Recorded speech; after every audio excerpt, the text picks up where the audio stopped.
नमस्कार, मैं डॉक्टर पल्लवी मेहता और आज इस वीडियो में मैं आप सबको ये जानकारी देना चाहूंगी कि विटामिन डी की टेस्ट का रिपोर्ट कैसे इंटरप्रेट किया जाता है।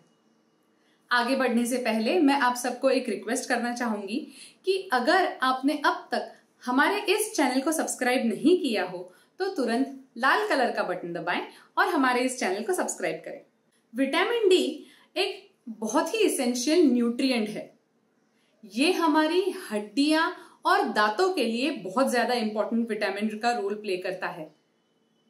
विटामिन डी मेन दो तरीके के होते हैं, दो टाइप्स के होते हैं, विटामिन D2 और विटामिन D3।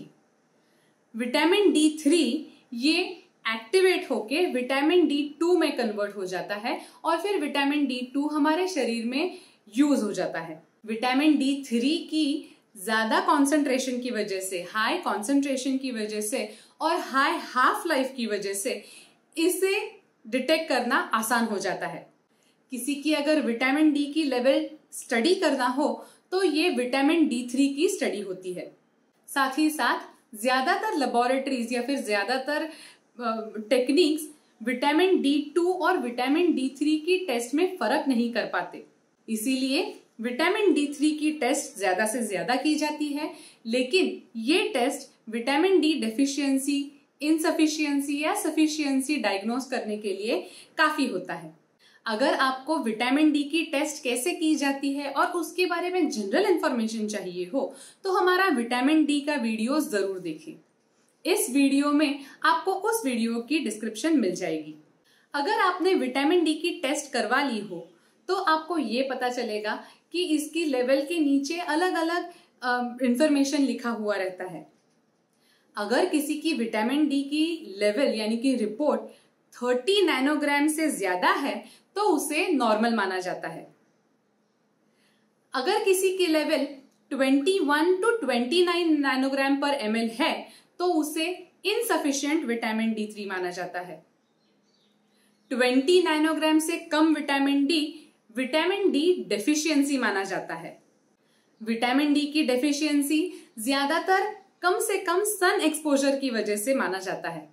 सन एक्सपोजर की वजह से हमारे शरीर में विटामिन डी का प्रोडक्शन होता है, इसीलिए अगर किसी की सन एक्सपोजर यानी कि धूप से एक्सपोजर कम हो रही हो तो उनमें विटामिन डी की डेफिशिएंसी पाई जाती है, उनकी विटामिन डी की लेवल्स कम होती है।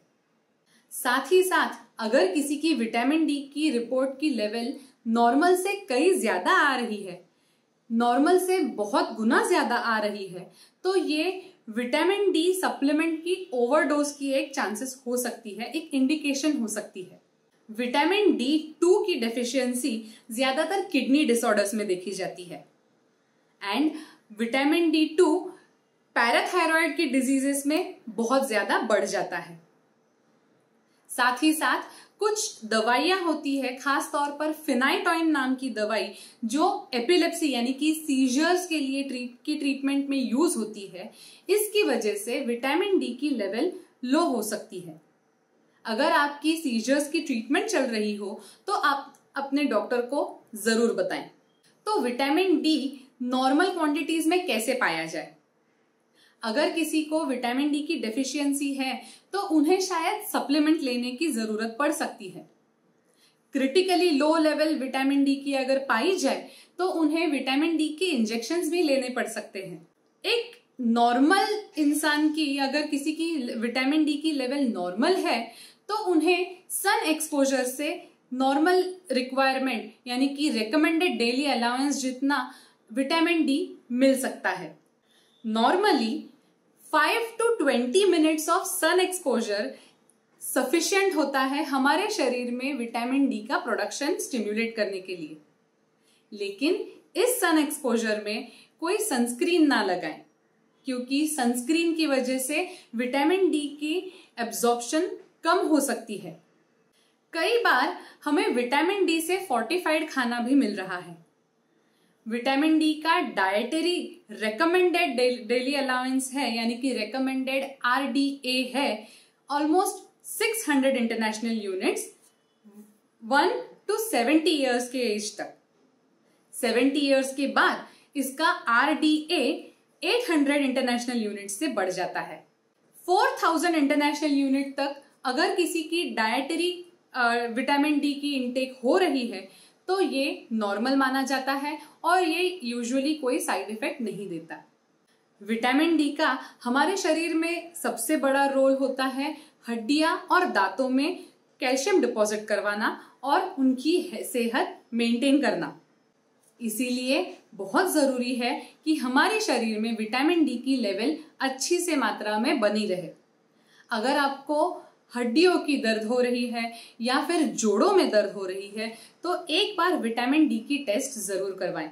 साथ ही साथ इस बात का ख्याल रखें कि अगर आपको आपके डॉक्टर ने विटामिन डी की टेस्ट के लिए सजेशन दिया हुआ है तो उसे एक अच्छी लेबोरेटरी में से करवाएं। एक्यूरेट रिपोर्ट्स के लिए एक अच्छी लेबोरेटरी का होना बहुत जरूरी होता है।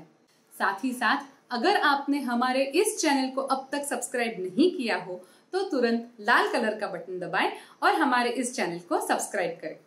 Thank you.